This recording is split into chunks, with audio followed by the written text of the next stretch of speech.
Je pensais ne pas réagir pour l'instant et l'amener, enfin la coucher à un endroit, où on pourrait la laisser, délirer pendant un moment. Tu commences à sortir de la chapelle, effectivement, en silence, tenant Agnès contre toi. Tu peux sentir son souffle chaud contre ton cou, ses mots égarés, suspendus dans l'air comme une prière confuse. À la sortie, tu la portes quelques pas plus loin, hors de l'ombre de la chapelle. Là où le soleil d'automne traverse encore, effectivement, commence à traverser les feuillages clairsemés. Tu t'agenouilles auprès d'un arbre noueux, aux racines épaisses, et tu la poses doucement sur un lit de feuilles sèches. Sa tête repose effectivement contre le tronc, ses paupières se referment lentement, et elle murmure encore, à demi consciente. Arnaud, reste là, d'accord? Promets-le. Puis elle glisse dans un sommeil assez trouble. Autour de toi, effectivement, le silence de la forêt est toujours actif. Que faites-vous? Frère Hénard, vous êtes plus à même de reconnaître, d'identifier ces clés. Vous êtes surpris qu'il suffit simplement de débroussailler quelques pierres pour accomplir la mission. Je n'ai pas dit cela, je ne sais pas comment nous allons accomplir cette mission. Mais je pense que vous êtes à même de reconnaître vous-même ces clés maintenant que vous en avez vu vous-même sur le pont et ici. Et du coup, je tends le bras pour te remontrer le symbole à côté de la porte. Non, je pense que nous sommes tous capables de les reconnaître. Après, la question est, je suis pour l'instant tout aussi perdu que vous, c'est que ferons-nous avec et comment réussir à, je ne sais pas, à faire quelque chose.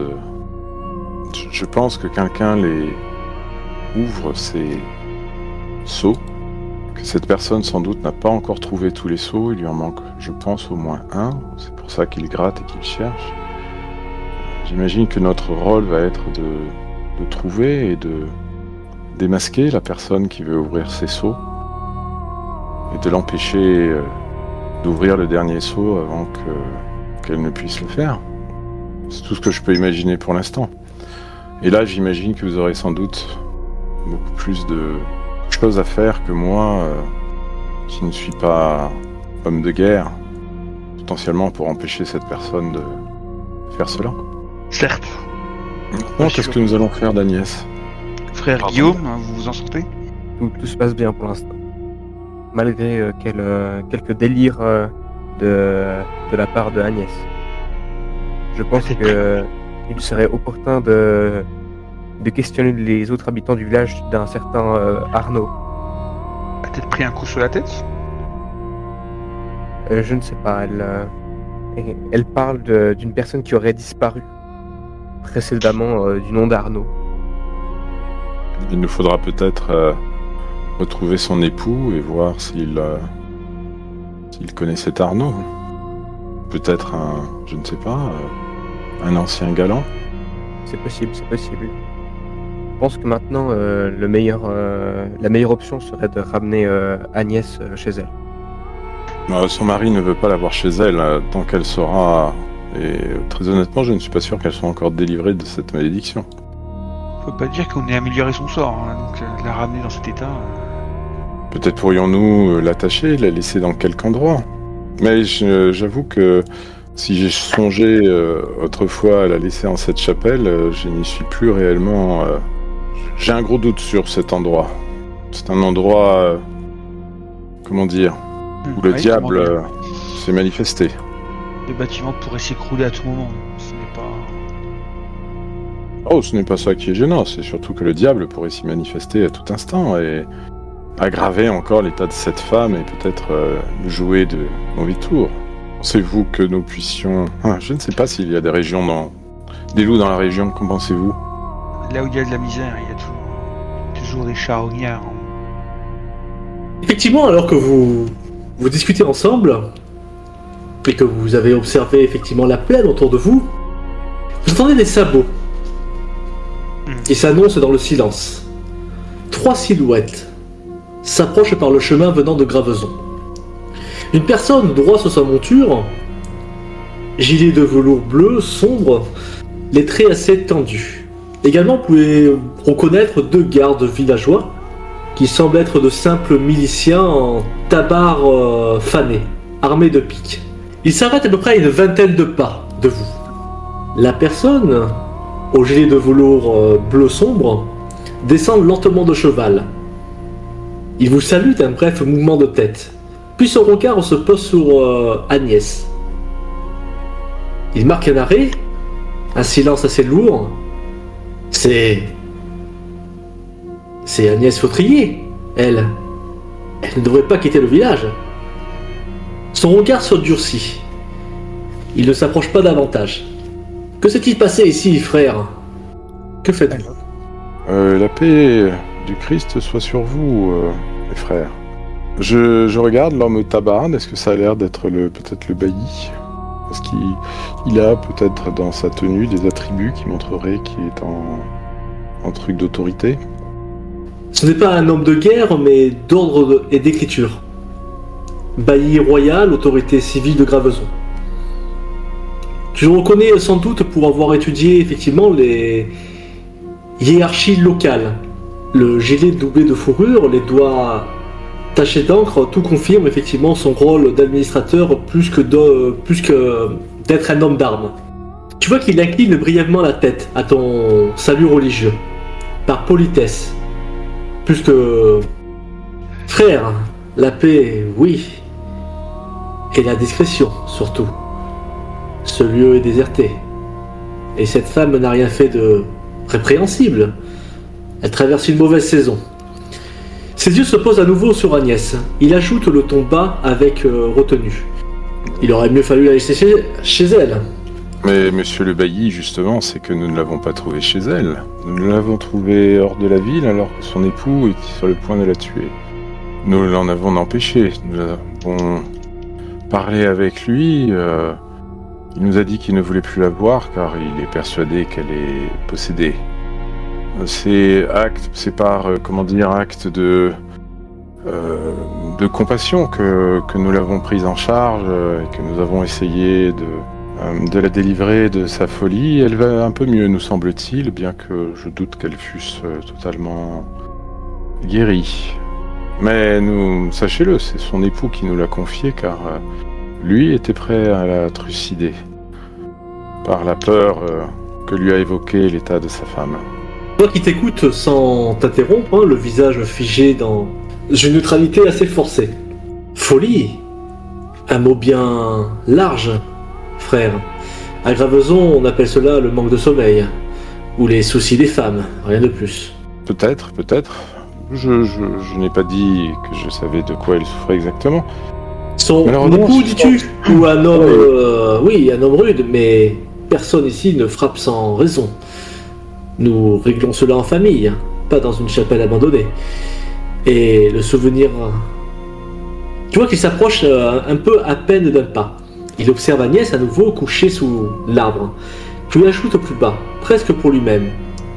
Et le souvenir d'un enfant ne justifie pas tout. Il s'éclaircit la gorge aussitôt, comme s'il regrettait ses mots. Je vous remercie en tout cas de votre sollicitude. Mais ce n'est ni votre affaire, ni celle du temple. Gravezon a ses lois et ses manières. Vous comprenez? Certes, et loin de nous l'idée d'aller à l'encontre des lois. Ceci étant, ces terres sont également terres chrétiennes et l'Église a tout pouvoir pour enquêter sur des matières de nature religieuse. Et je ne doute pas que le souverain de ce pays serait d'accord sur cela. Après tout, n'est-il pas vaillant soutien de l'Église et du pape? Tu vois qu'il soutient ton regard, un mince sourire sans joie au coin des lèvres. Et l'Église a ses droits, frère, et ses devoirs aussi, notamment celui de ne pas semer la peur ou de réveiller de vieilles prières pour y chercher des spectres. Il croise les bras lentement, l'air de choisir ses mots avec soin. Vous êtes ici comme envoyé du temple, je suppose. Mais Gravezon n'a pas demandé votre aide, et cette femme n'est pas possédée. Elle est fatigué, comme beaucoup ces temps-ci. Un souffle de vent, effectivement, fait bruire les feuilles. Derrière lui, effectivement, l'un des gardes semble observer Agnès d'un œil assez troublé, mais ne dit rien. Je vous propose ceci. Laissez-la au mien, elle sera soignée. Et vous pourrez poser vos questions au village, si vous croyez qu'il y a des réponses à trouver, en tout cas. Bien sûr, bien sûr. Mes frères, vous ne voyez pas d'inconvénient à leur confier Agnès, mais ceci étant, messire Bailly, avec tout le respect que je vous dois, décider s'il s'agit de possession démoniaque n'est point ressort de Bailly, mais bien ressort de l'Église. Après, en fonction de ce que l'Église a trouvé, effectivement, il convient, en fonction des cas, de confier les personnes à l'autorité séculière du bailli, ou pas. Mais nous ne sommes pas du tout là à ce point, et nous soyez assurés, messire Bailly, que nous sommes là, tout comme vous, pour l'ordre, pour la sécurité. Nous ne voulons surtout pas qu'une panique irraisonnée et illicite soit l'objet de vos concitoyens par notre faute. Nous avons d'ailleurs essayé d'agir avec la plus grande discrétion. Nous n'avons point cherché à éveiller quoi que ce soit en cette chapelle, d'ailleurs. Et en accord avec malheureusement, de ce que nous en savons pour l'instant, il semblerait que cette sorte de panique affecte les vôtres avant que nous soyons arrivés. Sans quoi nous ne serions pas là. Mais je pense également important que nous travaillions ensemble afin de pouvoir résoudre ceci le plus rapidement possible et avec le moins de façon, avec le moins de... Enfin, le plus discrètement et le plus simplement du monde, pour que vous, comme nous, puissions voir cette ville retrouver le calme auquel elle a droit. Tu vois qu'il hoche la tête lentement, son regard effectivement s'attardant tour à tour sur Agnès, puis sur chacun de vous. Les mots sont justes, frère. Je ne veux ni conflit ni spectacle. Il inspire profondément, comme s'il pesait le poids de son propre silence. Vous aurez la liberté de circuler, dans la mesure du raisonnable. Mais j'aimerais que vous vous présentiez au village dès aujourd'hui. Mes gens commencent déjà à parler. Un silence passe, puis il ajoute en regardant Agnès d'un œil plus voilé. Elle a perdu un enfant, un garçon, il y a 3 hivers. Certains ne s'en relèvent pas. Puis plus bas, tu vois que presque à lui-même, elle appelait Arnaud. Il fait un petit signe effectivement aux 2 gardes, mais ne donne pas effectivement encore d'ordre de partir, juste en prononçant ces mots-là, comme un signe compatissant. Que faites-vous ? Arnaud. Bien, c'est une information intéressante, merci. Je regarde Guillaume et je suppose que nous allons nous rendre en ce bourg sans attendre. Cela me semble être la meilleure solution. Je vais de ce pas libérer Agnès. Pour la chose dont nous discutions tantôt, c'est bien vous qui avez missionné le caporal Lambert, que nous avons rencontré tantôt ? Il acquiesce d'un léger mouvement de menton. Son ton reste neutre, mais ferme. Oui, c'est l'un de mes hommes les plus fiables. Il patrouille depuis que les inquiétudes ont commencé à circuler. Il évite soigneusement d'utiliser effectivement le mot... vous sentez que c'est les mots disparition, comme vous êtes au courant. Vous sentez qu'en fait il essaie vraiment d'esquiver un petit peu le sujet. S'il vous a parlé, j'espère qu'il ne vous a pas monté la tête. Il est droit, mais un peu trop attentif à ce que racontent les commères. Il pivote ensuite lentement vers Graveson, la main sur son ceinturon, le pas mesuré. Allons-y. Que faites-vous ? Auriez-vous un local à mettre à notre disposition afin que nous puissions à la fois y dormir ? Il y a une pièce vide dans l'ancienne maison du potier. Elle est à l'écart, discrète. Je vous y ferai conduire. Il y a un lit, de la paille et 4 murs secs. C'est plus que ce que certains ont. Vous quittez effectivement la chapelle avec le bailli et ses 2 gardes. Effectivement, le soleil est maintenant bien levé, mais sa lumière reste blafarde, filtrée par une brune fine qui traînent encore dans le creux du relief. Le chemin qui descend vers Graveson serpente à travers des vergers d'oliviers et de figuiers. Les arbres sont tordus par le vent, leurs troncs noueux semblent se pencher les uns vers les autres comme pour murmurer. La terre est sèche, craquelée par endroits, et parsemée de pierres blanches. À mesure que vous vous rapprochez du village, l'air prend une odeur de cendres froides, mêlée à celle de la poussière. Vous remarquez plusieurs champs en jachère ou mal entretenus. Les sillons sont irréguliers. Des corbeaux s'envolent à votre approche, sans croasser. Graveson lui-même apparaît en contrepas. Un enchevêtrement de toits, de tuiles rouges, de murs de pierre grise et de ruelles étroites. Quelques volutes de fumée s'élèvent effectivement des cheminées cette fois-ci, mais aucun chant, aucun aboiement ne trouble effectivement l'ambiance. Tout semble retenu. Également, vous pouvez remarquer qu'il y a un vieux puits, condamné, qui trône à l'entrée du village, scellé par des planches et marqué effectivement d'une croix de chaux. Un enfant vous observe de loin, avant de fuir en silence. Le bailli lève brièvement la main vers l'une des ruelles. C'est là, l'atelier d'Isabeau. Je vous ouvre. Que faites-vous ? Et pour l'instant, en restant à côté de mon cheval, je regarde ce puits. Et est-ce que j'ai l'air de voir, peut-être sur les pierres du puits, quelque part, un symbole, qui pourrait être semblable à celui qu'on a constaté dans la chapelle et sur le pont ? Tu vois que le puits est effectivement grossièrement du coup renforcé de planches cloutées en croix, et une corde usée pend mollement à l'extérieur de la margelle. Sur la pierre elle-même, tu remarques une étrange tache noire, presque circulaire, juste au niveau du rebord. Et effectivement, tu distingues que cette marque n'est pas effectivement une simple salissure. Il s'agit bien d'un symbole, une spirale irrégulière gravée à même la pierre, mais à moitié effacée, comme si, toujours, elle avait été grattée à la hâte. Le puits semble fermé, mais pas par sécurité, plutôt par peur, par rapport à la manière dont sont placées les planches de bois. L'air autour semble plus lourd à cet endroit, plus humide. Et tu notes effectivement que les plantes aux alentours sont flétries, noircies, malgré la saison. Le bailli remarque effectivement ton regard. Il secoue légèrement la tête et dit simplement « Des enfants ont raconté des sottises, voilà tout.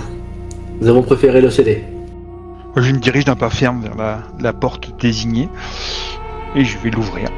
Effectivement, tu t'approches, toi, frère Roland, de la porte désignée par le bailli, une bâtisse sobre, aux murs épais de pierre claire, renforcée effectivement de poutres sombres.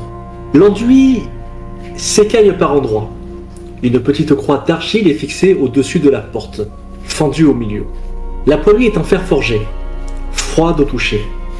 La porte grince en s'ouvrant lentement. À l'intérieur, l'air est chargé d'un mélange d'argile sèche, de suie et de plantes fanées. Le lieu semble avoir été abandonné depuis plusieurs jours, mais entretenu avant cela. 2 lits de paille sommèrent contre le mur. Une table de bois craquelée, quelques pots brisés. Un foyer à demi effondré. Sur un linteau, plusieurs sachets d'herbe pendent encore, presque pétrifiés. Le bailli reste en retrait. Elle ne s'en servait plus. Ça devrait vous suffire pour quelques jours. Puis il ajoute presque à contre-cœur. Si vous avez besoin d'autre chose, en tout cas, faites-le savoir à Caporal Lambert. Vous savez, nous ne sommes pas là pour créer des problèmes ou faire de la publicité tapageuse. Nous souhaitons, comme vous, que les choses se passent en toute discrétion. N'hésitez pas à nous indiquer si des choses si la manière dont les choses doivent se passer aurait une préférence à vos yeux. Je ne veux pas de cloche, pas de sermon sur la place. Les gens parlent trop déjà. Puis, après une courte pause, faites ce que vous avez à faire, mais faites-le proprement. Si vous avez besoin d'interroger quelqu'un, passez par moi. Certains ont peur, d'autres ont oublié. Mieux vaut que vous ne vous mettiez pas à dos tout le village. Je vous laisse vous installer. Je suis un homme de terrain. Il en sera fait un si vous avez ma parole. Très bien. Ses yeux se fixent un instant sur la croix brisée au-dessus de la porte, mais il ne dit rien. Il tourne les talons. Depuis l'extérieur, effectivement, vous entendez sa voix s'adresser brièvement à ces hommes. Aucun attroupement. Si quelqu'un demande, dites qu'elle est malade, rien de plus. Et effectivement, les pas s'éloignent dans la poussière. Faites-moi faire un test de 3 objets cachés, s'il vous plaît. Alors, tac, au niveau des G, donc du coup, tac, réussite majeure pour Roland, échec, et réussite ordinaire pour Guillaume. Ok, Roland et Guillaume, enfin frère Roland et frère Guillaume, effectivement, alors que vous discutez entre vous, hein, de différentes manières d'aborder du coup le village de Graveson, effectivement, vous pouvez remarquer vite fait, tous les deux, un mouvement discret qui attire votre attention, près d'un pan de mur mal joint. Entre deux planches, effectivement, qui sont disjointes, quelque chose scintille, à la lueur, effectivement, filtrée par les fentes. Vous voyez deux paires de yeux, immobiles, lustrées comme celles d'animaux. Ça a bien l'air des enfants. Deux regards d'ombre qui vous fixent depuis l'autre côté de la cloison, sans bruit, sans bouger. Ils restent là, mi-cachés. Que faites-vous ? Et je dis aux deux autres, attendez, je reviens et je sors pour essayer de vite faire le tour. Ok. Donc toi, frère Roland, tu sors. Effectivement, ouvre la porte doucement, peut-être, hein, à la lumière du jour qui perce à travers effectivement les fentes du vieux toit. Et la chaleur sèche des pierres t'accueille à nouveau. Tu fais le tour de la bâtisse, et juste derrière, accroupi dans une étroite ruelle de terre battue entre le mur et une haie basse, se trouvent deux enfants. Une fillette d'environ 8 ans, cheveux emmêlés, une robe sale et trop courte sûrement, et à côté d'elle un garçon, un peu plus jeune, aux joues creusées, pieds nus effectivement dans la poussière. Les deux enfants te fixent, l'un tenant fermement la main de l'autre. Il ne s'enfuit pas. Et tu vois par contre que la petite incline légèrement la tête. C'est vous qui l'avez touchée ? Elle ne dit pas son nom. Le garçon reste silencieux et détourne les yeux comme s'il craignait effectivement d'en voir trop. Que faites-vous ? Je leur fais signe de me suivre. Mon but, les amener au moins à la porte, mais sinon dans la maison pour qu'ils puissent être en qu'ils puissent être en présence des deux autres frères. Tu vois que la fillette échange un regard bref avec le garçon, puis tous deux hésitent. Elle finit par faire un pas en avant. Lui résiste un instant, puis suit. À contre-cœur, visiblement. Ils te suivent, pieds traînant effectivement dans la poussière sans un mot. Et lorsqu'ils passent effectivement le seuil de la bâtisse, le garçon se crispe légèrement. La fillette, elle, plus hardie, murmure à mi-voix, presque pour elle-même. Elle chantait la nuit. Puis elle se tait aussitôt, comme si elle avait dit quelque chose qu'il ne fallait pas. Je vais chercher de quoi les sustenter. Ils ont pas l'air super épais. Je vais chercher de quoi les sustenter dans les fontes de mon cheval. Ok. Pendant ce temps que frère Roland va chercher de quoi les sustenter dans son cheval, que faites-vous du coup ? Parce que vous êtes du coup maintenant dans l'intérieur de la bâtisse avec les deux, la fille et le garçon, avec frère Guillaume et frère Aymar. Que faites-vous pendant ce temps-là ? Est-ce que vous attendez que frère Roland revienne ou vous faites quelque chose ? Je regarde les enfants. Qui êtes-vous les enfants ? Tu vois que la petite fille baisse les yeux, puis redresse le menton comme si elle voulait bien faire les choses. Moi, je suis Bertille. Mon père, c'est Géraud. Il travaille au pressoir. Elle indique vaguement vers le sud du village. Lui, c'est Louis, mon petit frère. Tu vois que Louis, du coup, lève à peine la tête. La fille reprend. On vient des maisons là-bas. Elle désigne effectivement les habitations un peu à flanc de colline. On n'avait plus rien à faire, alors on est venu voir. Elle rajoute également, elle fait peur maintenant. Mais elle nous ferait rien. C'est une gentille dame, normalement. Ok, donc vous la connaissez bien ? Frère Roland, tu reviens à ce moment-là, au moment où frère Aymar pose la question. Tu vois que Bertille hoche la tête sans hésiter.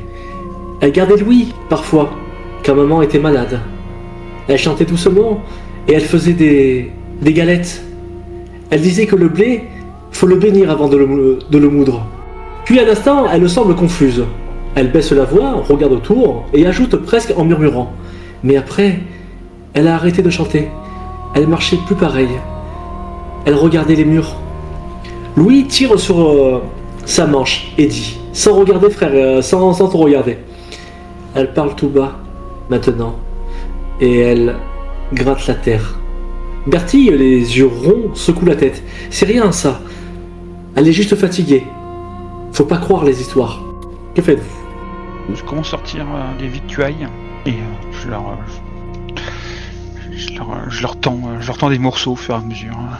Après quel élément a-t-elle commencé à avoir un comportement aussi distinct? Tu vois que, en tout cas, Louis prend le morceau de pain avec des mains un peu sales. Il le serre fort sans encore le manger. Bertie, elle, le garde près de son ventre. Méfiante, mais sans le refuser en tout cas. Elle réfléchit un instant à ta question, frère Guillaume. Puis les yeux, elle plisse un petit peu les yeux, puis elle te répond. C'était après le printemps, quand le puits a été bouché. Louis ajoute, la bouche à moitié pleine. Puis il y a eu les cris, la nuit. Bertie, le fusil, vous voyez que Bertie, le fusil du regard. Il interrompt aussitôt, la voix tremblante mais ferme. Non, il n'y a pas eu de cris. Ce sont les chiens. Ils s'inquiètent pour rien, les chiens. Et elle vous fixe effectivement avec un mélange de peur et de défi. Puis tourne légèrement la tête vers la chapelle, comme si quelque chose l'inquiétait là-bas. Que faites-vous? Je tends un morceau de viande séchée en plus, pour rendre ça vraiment plus appétissant et vaincre toute velléité de résistance à la gourmandise, en particulier à la sœur. Est-ce qu'il y a d'autres personnes qui font comme Agnès, qui grattent? Louis prend le morceau de viande sans hésiter. Bertie hésite encore, puis l'attrape rapidement, sans te remercier. Elle garde le silence. C'est effectivement ta question, frère Aymar. Bertie garde le silence, c'est Louis qui y répond, la bouche à moitié pleine. Il y a le vieux marteau, le forgeron. Il part plus. Il regarde les murs, tout le temps. Bertie secoue la tête, nerveuse, et murmure presque pour elle-même. C'est rien tout ça. C'est l'été, la chaleur. Ça rend les gens lents, c'est tout. Puis, après un silence un peu trop long, faut pas écouter des histoires. Elle rend fou. Vous voyez qu'elle ne regarde plus, elle ne vous regarde plus. Elle fixe maintenant le sol à ses pieds. Que faites-vous? Moi, je regarde la fillette avec beaucoup de désespoir et je soupire. Je reconnais dans les paroles de la fillette celle qui était autrefois chez Agnès. Je regarde mes frères, Roland et Guillaume, avec un regard un petit peu, tu vois, en faisant une petite moue avec la bouche et puis je me rapproche de la fillette. Toi aussi, tu es allé au puits? Toi aussi, tu grattes parfois la nuit? Tu vois que Bertie relève lentement les yeux vers toi. À un instant, elle semble décontenancée. Puis, d'une voix douce mais ferme, elle te répond. Non, je suis jamais allé là-bas. Personne n'y va. C'est fermé. Louis, à côté, baisse la tête et frotte machinalement ses ongles sales contre la pierre. Bertie continue, plus sèche. On dort bien, nous. Personne gratte. Mais son regard trahit effectivement une tension qu'elle ne sait pas masquer. Elle jette un œil rapide vers Louis, qui ne dit plus rien. Que faites-vous? Je regarde la nuque de la gamine, je pose la question dans ma tête de savoir si un coup de la part Roland aurait le même effet. Je crois que j'ai quelque chose qui devrait te plaire ici. J'essaie de la faire venir pour la mettre 1 ou 2 mètres entre Louis et elle, pour justement en sortant une date, en espérant que ça suffise, et comme ça, peut-être que les autres pourront parler à Louis pendant que je dis à Bertie, regarde, ça c'est une date, je sais pas si tu en as déjà vu. Tu vas voir, c'est très doucereux. Je crois que tu n'as jamais goûté une telle chose. Mais tout ça, ça n'est rien à côté de la pâte d'amande. C'est encore meilleur. Tu vois que, effectivement, quand tu sors la date, tu vois que les yeux de Louis s'écarquillent légèrement à la vue de la date. Il ne dit rien du tout de suite. Mais ses doigts cessent de gratter la pierre. Il le chuchote presque comme pour ne pas se faire entendre par sa propre sœur. On dirait une prune, mais pas d'ici. Bertie fronce les sourcils et regarde la date avec une méfiance effectivement instinctive. Puis te fixe droit dans les yeux. C'est sucré ça? Louis hoche lentement la tête, fasciné. J'en veux bien. Que faites-vous? Je tends la première date à Bertie en lui disant donne-la à ton frère. Il me semble que j'en ai au moins une autre dans le sac. Est-ce que tu veux m'aider à la trouver? Toujours à Bertille. Je me trompe pas en disant que j'ai vu que le garçon, lui aussi, avait l'air de gratter la pierre. Bertille prend doucement la date, sans te quitter des yeux. Un instant, elle hésite. C'est doux comme le miel. Du coup, Bertille est avec toi, du coup, frère Roland, que faites-vous les autres? Je regarde le petit garçon est-ce qu'il s'est remis à gratter la pierre? Non, il regarde la date. Et là, il est un peu espacé de sa sœur, donc si jamais vous voulez parler à Louis... Je vais m'asseoir à côté de lui, justement. Ah, et toi, tu dors bien? Je parle à une voix plus basse, tu vois, justement, pour que ça reste pas trop audible par d'autres personnes. Tu vois qu'il ne répond pas tout de suite, il baisse les yeux vers le sol, puis il regarde distraitement ses ongles sales. Pas tout le temps. Il hésite, puis ajoute plus bas, presque pour lui-même. J'entendais pas, parfois, dans la terre. Il se penche légèrement en avant, comme s'il confiait un secret que même lui ne comprend pas. Mais Bertille dit que c'est juste le vent. Alors je dis rien. Ses yeux reviennent vers toi, humides mais sans larmes. Que fais-tu? Je le regarde avec un sourire confiant. Des pas d'une personne, des pas d'un animal. C'est pas pareil, c'est trop lourd. Comme si quelque chose traînait ses pieds ou rampait. Il fronce les sourcils, il essaye de mettre effectivement des mots sur ce qu'il entend. On dirait que ça cherche. Mais c'est pas dehors, c'est dessous. Il regarde brièvement vers le sol, puis vers toi. Je l'ai pas dit à Bertille. Elle me croit pas. Déjà, elle dit que c'est le bois qui travaille. Mais le bois, il fait pas ça. Non, effectivement. Tu as raison. Mieux vaut ne pas le lui dire, elle a l'air... Elle a peut-être peur, tout simplement. On a souvent peur de ce que l'on ne comprend pas. Quand tu lui dis ça, frère Aymar, tu vois qu'il loche encore doucement la tête, soulagé que tu ne le contredises pas. Il murmure presque. C'est ce que je me dis. Si je dis rien, peut-être que ça m'oublie. Il serre un peu la date dans sa main, sans la manger encore, pensif. Tu vois que Bertille, frère Roland, détourne un petit peu le regard à un moment donné, et en fouillant dans ta besace, tu sais, quand tu lui avais dit, tu crois qu'elle te dit, elle était tombée au fond du sac, je crois. Et elle te tend, et elle te l'attend, la date. Oh, bah, Vous allez la soigner, Agnès? Elle disait des drôles de choses. Mais moi, je crois qu'elle a juste vu quelque chose qu'elle aurait pas dû. Elle baisse la voix, comme moi. Que faites-vous? J'acquiesce doucement de la tête, tout en prenant sa petite main pour la replier sur la date et la ramener vers elle, la repousser vers elle. Connais-tu l'histoire de cette date? Et je commence d'abord à lui faire un petit conte sur la date, sur les origines de la date. Ok, ça marche. D'abord pour la divertir un peu et lui changer un peu les idées. Ça fait longtemps que tu fais ces espèces de cauchemars, de bruits de pas. Louis te regarde, il gratte un peu la poussière du bout de sa sandale. Puis te répond à mi-voix. Je sais pas, peut-être depuis l'hiver, ou avant. Mais c'est pas toujours pareil. Parfois c'est un trou qui m'appelle, d'autres fois c'est juste froid. Même quand je suis sous les couvertures. Il se tait un instant, puis relève légèrement les yeux vers toi, sans vraiment affronter ton regard. Vous saviez qu'elle avait un bébé, Agnès? Il dit cela comme on glisse effectivement une pierre dans un puits, sans attendre d'écho. Arnaud, il n'a pas pleuré. Ils ont dit qu'il n'était pas fait pour vivre. Mais moi, je l'ai vu de nuit, près du puits. Il avait l'air de chercher quelque chose. Que fais-tu? Comment ça, tu l'as vu près du puits? Et qui a dit qu'il n'était pas fait pour vivre? Il fronce un peu les sourcils comme s'il devait réfléchir à une chose qu'il n'a pas tout à fait le droit effectivement de dire. Il répond à voix très basse, les yeux toujours baissés. C'est ma sœur qui l'a dit, et maman, et le bailli aussi.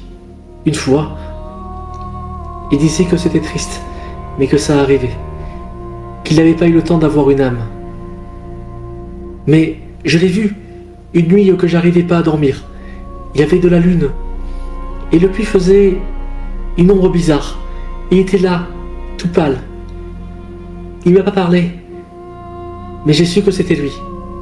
Il serre ses bras contre lui-même, comme pour se réchauffer. Bertie dit que j'ai rêvé, mais je crois pas. Il regardait en bas, dans le trou. Que faites-vous? Et après cela, tu l'as revu ou tu ne l'as plus jamais revu? Qu'est-ce qu'il est arrivé à ce petit garçon? Tu vois qu'il jette un petit coup d'œil vers la porte, puis il baisse un peu plus la voix encore. Tu vois qu'il s'approche légèrement, sur la pointe des pieds, comme s'il avait peur d'être entendu. Pas par toi, hein, mais par quelque chose d'autre. Ok, je tends mon oreille vers lui pour qu'il puisse... pour lui faciliter la délivrance peut-être d'un secret qui lui pèse. Bertie, elle dit qu'elle se souvient pas, mais moi je l'ai vue. Une fois, elle était sortie toute seule, la nuit. J'ai voulu la suivre. Elle est allée près du vieux pressoir, là où la terre est creusée. Il déglutit, comme si le souvenir lui donnait un goût amer. Il y avait des gens, pas de ceux du village, ou peut-être que si, je suis pas sûr. Ils avaient des capuches, et ils chantaient, en tournant autour d'un trou. Il lève un doigt comme pour souligner le plus important. Et Bertie, elle faisait pareil. Elle regardait en bas, comme s'il y avait une lumière dedans. Je lui ai demandé plusieurs fois. Elle dit qu'elle a rêvé, qu'elle s'est jamais levée. Mais moi, je l'ai vue. Moi, je l'ai vue. Que fais-tu? Si, mon garçon. Tu n'as reconnu pas personne parmi les gens qui étaient là et qui chantaient? Tu vois qu'il secoue lentement la tête, puis plisse les yeux comme s'il fouillait dans ses souvenirs. Non, ils étaient loin, et c'était la nuit. Mais il baisse à nouveau la voix, sur le ton d'un secret très lourd. J'ai cru entendre une voix, celle du vieux Nicolas, celui qui vend le bois mort. Il a une voix grave, un peu cassée. Mais je suis pas sûr, peut-être que j'ai rêvé aussi. Je veux pas le dire trop fort. Il est bizarre depuis que son chien est mort. Mais il dit qu'il est toujours vivant, son chien. Mais il n'est plus là. Vous allez les faire partir? Les choses? Sous la terre? Que faites-vous? Nous allons les faire partir et nous allons faire partir tes cauchemars, oui. Pareil, je lui souris, tu sais, pour essayer de le rassurer, de le mettre en confiance. Tu vois, quand tu dis nous allons les faire partir, et idem pour tes cauchemars, tu vois qu'il te regarde un instant, puis hoche lentement la tête, comme s'il voulait y croire, même s'il ne comprend pas, effectivement, pas tout, hein. Et tu vois qu'il murmure presque à lui-même encore. Alors, je vais essayer de ne pas avoir peur cette nuit. Tu vois qu'il serre la date contre sa poitrine comme un talisman. Du coup, pendant ce temps-là, je vais partir du principe que frère Guillaume, tu es un peu au milieu. En fait, c'est-à-dire que tu entends la conversation de frère Aymar. Enfin, peut-être pas toutes les phrases qu'a dit Louis à frère Aymar, parce que du coup, il y a des moments où il a parlé assez lentement, mais tu vois quand même la scène. Et tu entends la conversation que peut avoir frère Roland avec Bertille. D'accord? Oui. Donc par contre, toi, frère Roland, à Bertille, tu vois que Bertille, du coup, commence à également prendre une voix basse, presque sourde, Mais à ton égard, frère Roland. avant qu'elle parle, je devais répondre à ses interrogations. Oui, Bertille, nous allons essayer de prendre soin d'Agnès. Nous avons fait un serment pour prendre soin des humains et les défendre contre le mal. Tu vois qu'elle garde les yeux fixés au sol, un moment. Puis relève légèrement la tête, juste assez pour parler sans croiser ton regard. Il dort la nuit. Ou il dort pas. Il fait semblant. Moi je l'entends. Il parle tout bas. Il dit des trucs qu'il disait pas avant. Tu vois qu'elle serre ses doigts l'un contre l'autre. Les ongles sales et les jointures blanches. Il dit qu'il faut écouter, pas répondre, que c'est maman qui gratte, qu'elle est sous la pierre. Mais moi, je l'ai vu, il n'y avait rien dans le puits, juste des ombres et des mouches. Alors je sais pas pourquoi il dit ça. Je crois qu'il ment pour pas pleurer. Et je veux pas qu'il pleure, pas ici, pas devant eux. Que faites-vous? vous avez perdu votre mère? Tu vois qu'elle te regarde, cette fois droit, enfin elle va te regarder dans les yeux. Il y a un silence tendu, puis elle te répond d'une voix coupante. Elle est pas morte. Elle est partie, c'est pas pareil. Elle a dit qu'elle reviendrait quand tout ça sera passé. Papa a dit que c'était pas sa faute. Qu'elle entendait des choses qu'elle voulait pas entendre. Elle a pris la corde du vieux pressoir. Je crois qu'elle voulait descendre voir ce qu'il y avait dessous. Mais elle n'est pas morte, elle reviendra. Que faites-vous? Est-ce que tu as prononcé une prière au nom du Christ pour ta mère, pour le salut de l'âme de ta mère? Tu vois qu'elle reste un instant silencieuse, puis hausse les épaules tout en restant figée. C'est pas à moi de faire ça, c'est les prêtres. Papa dit qu'elle a juste eu peur, que c'est pas un péché d'avoir peur. Et puis, si elle n'est pas morte, elle n'a pas besoin de salut. Elle serre un mouchoir entre ses doigts, le regard fixé vers le sol, immobile. Que faites-vous? Moi, je regarde Louis. Est-ce que tu es allé dans un endroit particulier avant d'aller faire tes cauchemars? Peut-être un endroit où vos parents vous disent de ne pas aller, un endroit qui fait peur ou que l'on dit dangereux? Est-ce que tu es allé dans un tel endroit? Tu vois qu'il reste un moment figé, ses yeux fixés sur le vide. Puis il cligne plusieurs fois, comme pour rassembler ses souvenirs. Il parle d'une voix basse, sans quitter du regard un point imaginaire visiblement sur le sol. Je crois. Je sais plus si c'était un rêve ou pas, mais je suis allé après Bertille une nuit. Elle était sortie pendant que je dormais. Elle parlait pas, elle avait les yeux ouverts, mais pas comme d'habitude. Elle allait vers le puits. Je l'ai suivie sans faire de bruit. Elle s'est arrêtée. Elle a mis sa main sur la pierre, comme pour écouter. Et il y avait des voix. Je crois que c'est là que j'ai commencé à rêver des trous. Des trous dans la terre. Trop noirs. Que faites-vous? Alors Bertie, si tu préfères, nous pouvons adresser une prière au Seigneur pour le réconfort de ta mère et qu'elle se porte bien. Tu vois qu'elle te regarde avec de grands yeux, puis détourne aussitôt le regard vers lui, visiblement mal à l'aise aussi.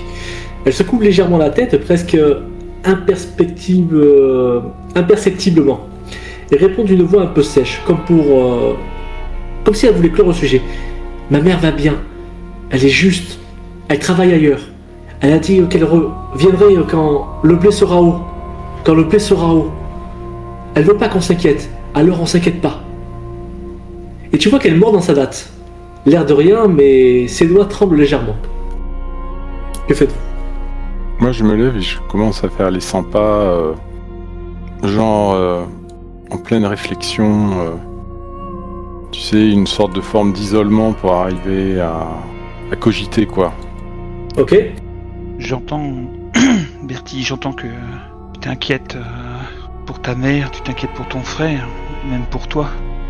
Dans ces moments-là, s'adresser à Dieu est important pour lui demander du soutien et son aide.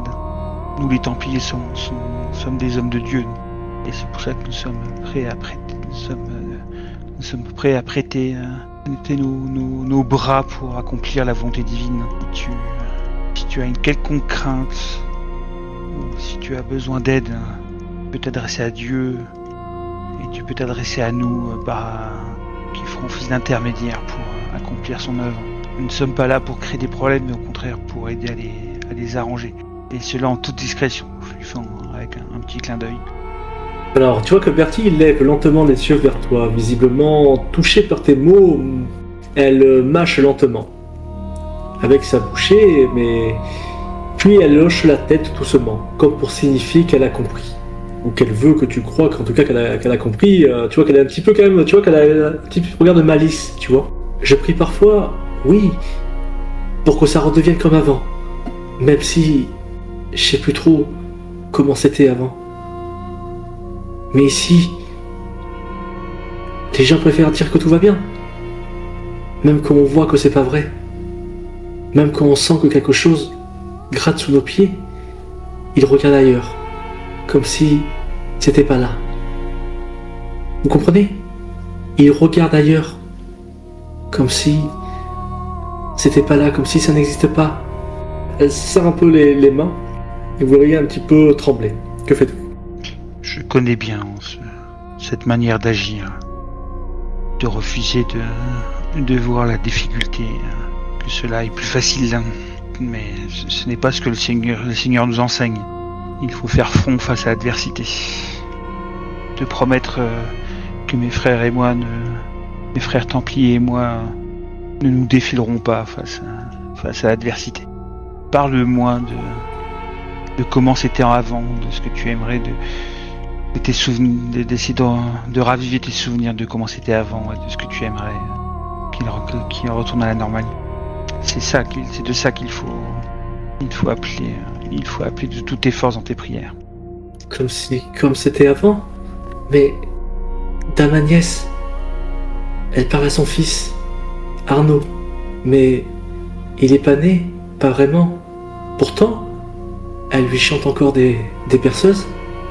Le vieux Mathieu, il donne encore des ordres à son chien.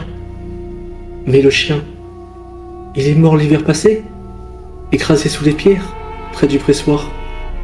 Et Margot, la fileuse, elle met toujours une assiette pour son mari.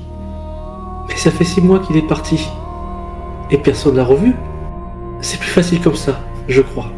Faire semblant que rien n'a changé. Entendant cela, je vais voir...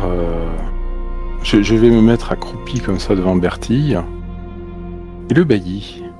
Il a perdu quelqu'un, le bailli? Je vois qu'elle relève un peu la tête, surprise par ta question. Elle hésite, plisse les yeux comme si elle cherchait une réponse dans ses souvenirs. Je sais pas trop.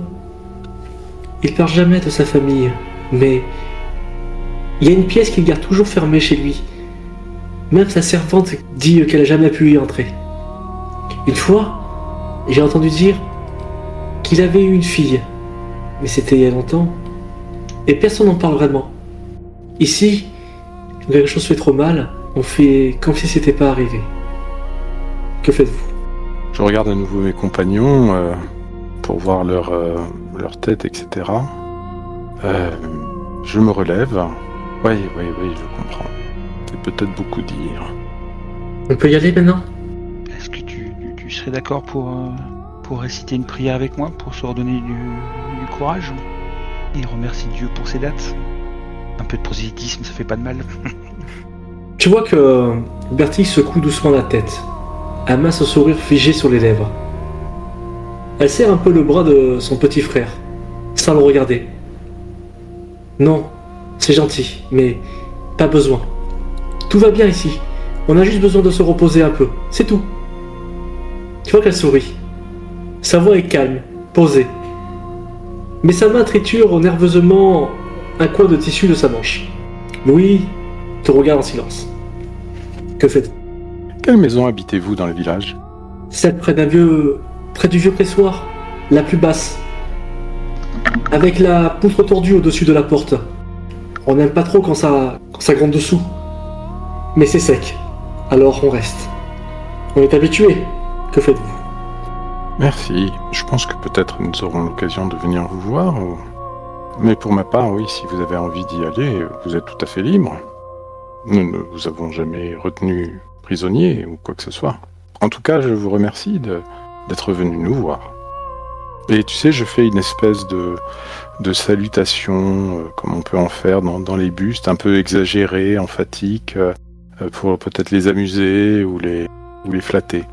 Bertille hoche la tête avec sérieux. Elle tend la main à Louis qui reste un peu figé. Puis lui souffle. On va rentrer. C'est bientôt l'heure où le puits sautait. Sans poser des questions, les deux enfants s'éloignent vers le village, pieds nus sur la terre battue. Ils disparaissent peu à peu entre les maisons basses de Graveson.